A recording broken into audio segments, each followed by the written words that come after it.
आजकाल काय ते लव्ह मॅरेज का काय त्याचं फॅड चाललंय. आमच्या वेळी नव्हतं बाई असं.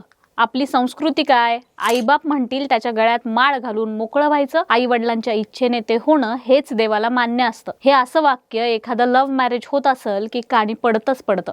मुलीला अशा परिस्थितीत फार ऐकवलं जातं.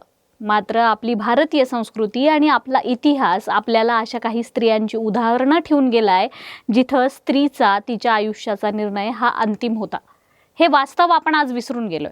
आज आपण अशाच काही पौराणिक प्रेमकथा आणि त्या ऐतिहासिक धाडसी स्त्रियांबद्दल बोलणार आहोत, ज्यांनी त्या काळातही आपला जोडीदार आपणच निवडणार असा आग्रह धरला आणि तो आग्रह पूर्ण देखील केला.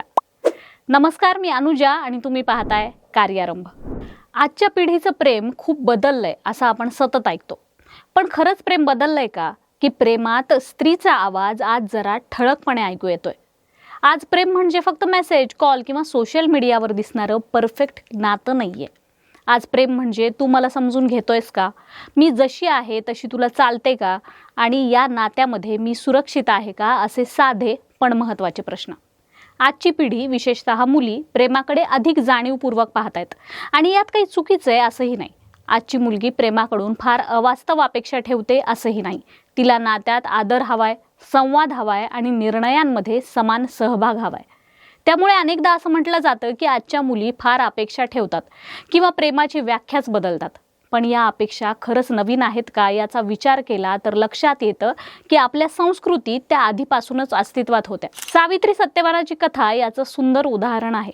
आपण बहुतेक वेळा सावित्रीने यमाशी केलेल्या संवादाबद्दल बोलतो, पण तिच्या लग्नाच्या निर्णयाकडे दुर्लक्ष करतो. सावित्रीसमोर अनेक राजपुत्रांचे पर्याय होते, तरीही तिने जंगलात राहणाऱ्या अंध राजाचा मुलगा असलेल्या सत्यवानालाच निवडलं. नारद मुनींनी तिला स्पष्ट सांगितलं होतं की सत्यवान अल्पायुषी आहे आणि 1 वर्षात त्याचा मृत्यू होणार आहे. वडिलांनी देखील तिला मत बदलायला सांगितलं, पण सावित्रीने शांतपणे सांगितलं, मी एकदाच निवड करते आणि ती निवड मी बदलत नाही. सत्य माहीत असूनही घेतलेला हा ठाम निर्णय म्हणजेच खरं प्रेम. याचप्रमाणे रुक्मिणी आणि कृष्णाची कथा पाहिली तर स्त्रीचा आत्मविश्वास आणि निर्णय शक्ती स्पष्टपणे दिसते. रुक्मिणीनं स्वतः पुढाकार घेऊन कृष्णाला पत्र लिहिलं आणि आपलं प्रेम स्पष्ट शब्दात व्यक्त केलं. मला धर्म माझा वर निवडण्याचा अधिकार देतो आणि मी तुला वर म्हणून निवडलंय कृष्णा. तुला मला घ्यायला यावंच लागेल, कारण वराने जर स्त्रीला स्वीकारलं नाही तर तो तिचा अपमान असतो. तू मला नेणं हे माझ्यातल्या स्त्रीचं मुक्तीकडील पहिलं पाऊल असेल. तिने जबरदस्तीने शिशुपालाशी होणाऱ्या विवाहाला नकार दिला आणि स्वतःच्या आयुष्याचा निर्णय स्वतः घेतला. कृष्णानंही तिच्या या निर्णयाचा सन्मान केला. हे नातं प्रेमावरच नाही तर परस्पर आदर आणि समानतेवर उभं होतं. शकुंतलेनं प्रेम व्यक्त केलं, द्रौपदीनं आपलं मत ठामपणे मांडलं. राधेचं प्रेम तर पूर्णपणे स्वेच्छेचं होतं. आपल्या संस्कृतीत प्रेम कधीच एकतर्फी नव्हतं. स्त्री ही फक्त नात्यात सामील नव्हती, ती नात्याची दिशा ठरवणारी होती. या कथा पाहिल्या तर एक गोष्ट लक्षात येते की आपल्या संस्कृतीत स्त्री कधीच अबोल नव्हती. तिने प्रेम व्यक्त केलं, निवड केली आणि आपल्या अपेक्षा मांडल्या.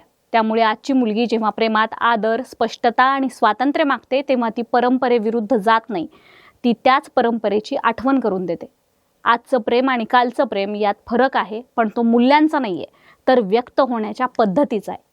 पूर्वी प्रेम शांत आणि त्यागाशी जोडलेलं होतं. आज ते संवाद आणि भावनिक सुरक्षिततेशी जोडलेलं आहे. प्रेम कधी कमी झालं नाही, ते फक्त अधिक स्पष्ट आणि प्रामाणिक झालंय.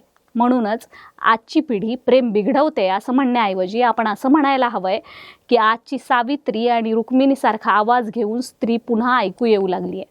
मात्र हेही विसरून चालणार नाही की त्या काळी प्रेम हे दर दिवसाला किंवा दर आठवड्याला बदलणारं नव्हतं.